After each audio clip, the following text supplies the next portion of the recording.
वाहिगुरु जी का खालसा, वाहिगुरु जी की फतेह। साखी शेख ब्रह्मा जी की। गुरु नानक देव जी पाक पटन के बाहर 3 कोस पर जा बैठे। एक दिन शेख का एक आदमी लकड़ी लेने आया। उसे गुरु नानक देव जी को बैठे देखा। उस समय गुरु नानक देव जी छंद उच्चारण किया और मर्दाने ने रब्बा बजाई। राग आसा महला पहला। आपे पट्टी कलम आप ऊपर लेख पीतू, एको कहिए नानका दूजा काहे को। उस लकड़ी वाले कामल ने जब ये शब्द सुना तो कहने लगा, हे महाराज, इस मिरासी को कहो कि इस शब्द को दोबारा कहे।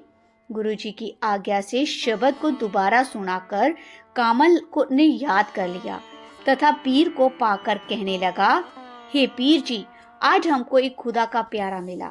जहाँ से मैं लकड़ी लाता हूँ वहाँ उसने आसन लगाया हुआ है। उसके साथ रबाबी भी है। वह बहुत ही सुंदर शब्द गाता है। उसका नाम नानक है। पीर ने कहा, क्या तुमने कोई बैंत सीखा है तो सुनाओ। कामल ने कहा, हाँ, एक शब्द मैंने सीखा है। वह कहकर रहा है, आपे पट्टी कलम आप ऊपर लेख बीतू, एको कहिए नानका दूजा काहे को।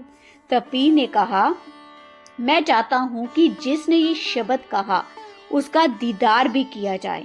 अरे बेटा, जिसने ये शब्द कहा है वह परमात्मा का प्यारा है। मुझे उसके पास ले चल, उसके साथ मैं कुछ खुदाई बातें करना चाहता हूँ। तब पालकी पर सवार होकर पीर कामल को साथ लेकर वहां आया जहाँ गुरु जी का आसन था। पीर ने कहा, हे बाबा नानक, सलामुलेकुम। उत्तर ने गुरु नानक देव जी ने कहा, पीर जी, उस अले को सलाम है। गुरु नानक देव जी ने कहा, पीर जी, आज खुदा की हम पर ये मेहरबानी है जो आपके दीदार हुए। तब दोनों परस्पर सत्कार के पश्चात बैठ गए। फिर दोनों में बातचीत प्रारंभ हुई। पीर कहने लगा, आपका एक बैंत सुनकर मुझे बहुत प्रसन्नता हुई। मैंने सोचा जैसे ये बैंत कहा है उसके दर्शन भी करने चाहिए। अब आप इस बैंत का रहस्य बताने की कृपया करो, मैं कृत्य होऊंगा। आपने फरमाया कि एको कहिए नानका दूजा काहे को। एक साहिब ते दुही नहीं, किहड़ा सेवा किहड़ा रही। परंतु हिंदू कहते हैं वह परमात्मा हम में है और मुसलमान है कि उसका दास हम में है। आप कहो कि खुदा का वास कहाँ है और कहाँ नहीं।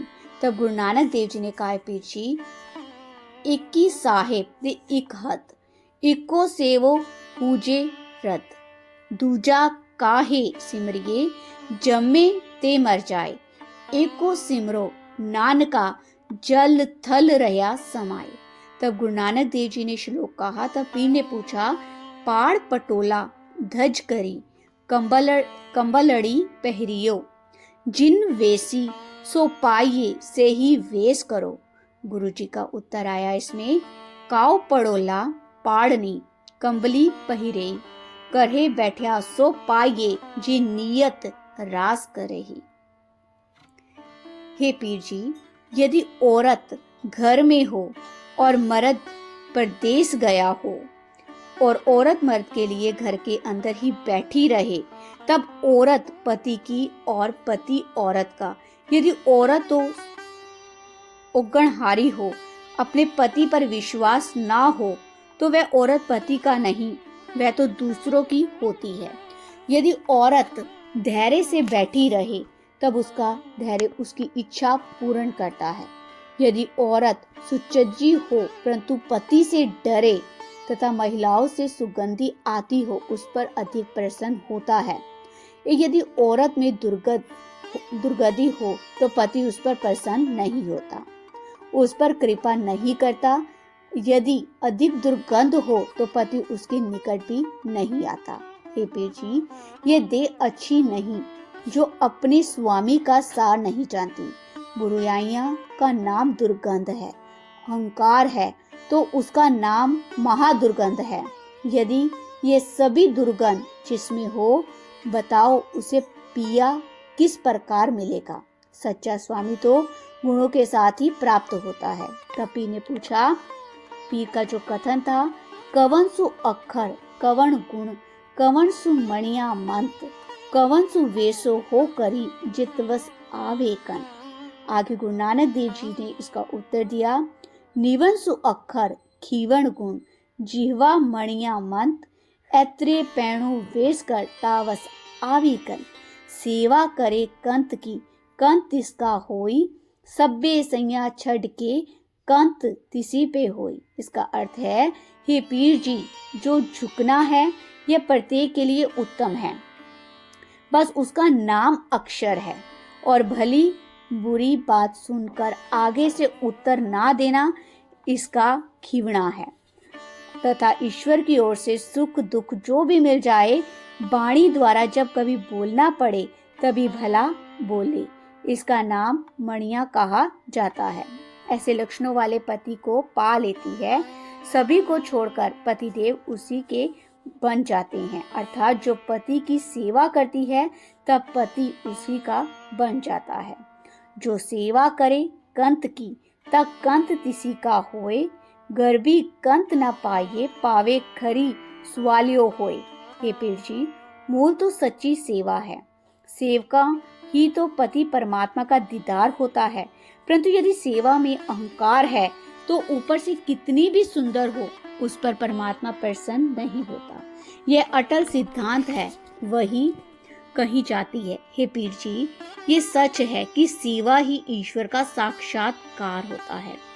यह सुनकर शेख ब्रह्मा गुरु नानक देव जी के चरणों पर गिर गया और कहने लगा, धन्य हो गुरु नानक, आप धन्य हो, आपकी कृपा से हमें इलाही ज्ञान की प्राप्ति हो गई है। आज हमने जीवन लाभ प्राप्त किया है, आज खुदा का दीदार हुआ है। गुरु नानक देव जी ने कहा, पीर जी, जैसे रूप और काम में प्रीत है तथा लोभ में धन की प्रीत है, उसी प्रकार जो ईश्वर प्रस्त इंसान हैं उनकी प्रीत परमार्थ की बातों में होती है। जैसे भूखे को भोजन प्रिय है, निंद्रा के समय पलंग पर बिछा बिस्तर अच्छा लगता है, उसी प्रकार उसके भक्तों को उसी की बातें अच्छी लगती हैं, और बातें उसको अच्छी नहीं लगती, ईश्वर की चर्चा के सिवाय खामोश रहना बहुत अच्छा लगता है। तब पीर जी ने कहा, गुरुदेव, आप कृपा एक काती प्रदान करो जिससे हलाल किया हुआ हराम ना हो जाए।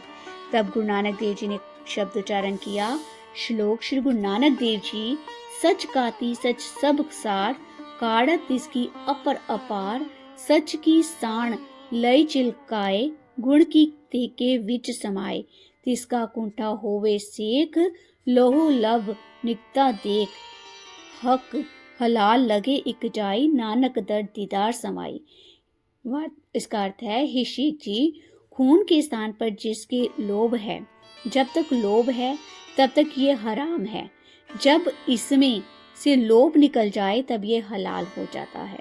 फिर प्रसन्न होकर शेख ने कहा, गुरु नानक देव जी, यह समय उस परमात्मा की अपार कृपा से मिला है, यदि अब भी शंकाओं का समाधान ना हुआ तब और कहाँ होगा, इसलिए मैं एक बात और पूछना चाहता हूँ। गुरु नानक देव जी ने कहा, जो कुछ आप पूछना चाहती हो उसे भली प्रकार पूछिए, हमारी ओर से उत्तर दिया जाएगा। तब शेख ने कहा, गुरु नानक देव जी, जो ये माया तो छल और जीव ये लोभी है, इस माया को किस प्रकार छला जाए। तब उत्तर में गुरु नानक देव जी ने एक शब्द उच्चारण किया, श्री राग महला पहला, अछल छलाई ना छले, नहीं काओ कटारा कर सके, जो साहिब रखे त्यो रहे, इस लोभी का जो टल पले, बिन तेल दीवा क्यों जले, कर चानन साहिब तो मिले। हे शेख जी, ये माया किसी से छली नहीं जाती, क्योंकि जीव मन से माया निकाल नहीं सकता। यह मनुष्य लोभी है, भली समझ कर रखता है। शेख ने कहा, बगैर तेल के दीवा किस प्रकार जलेगा, और बगैर दीवा जले के प्रकाश किस प्रकार हो।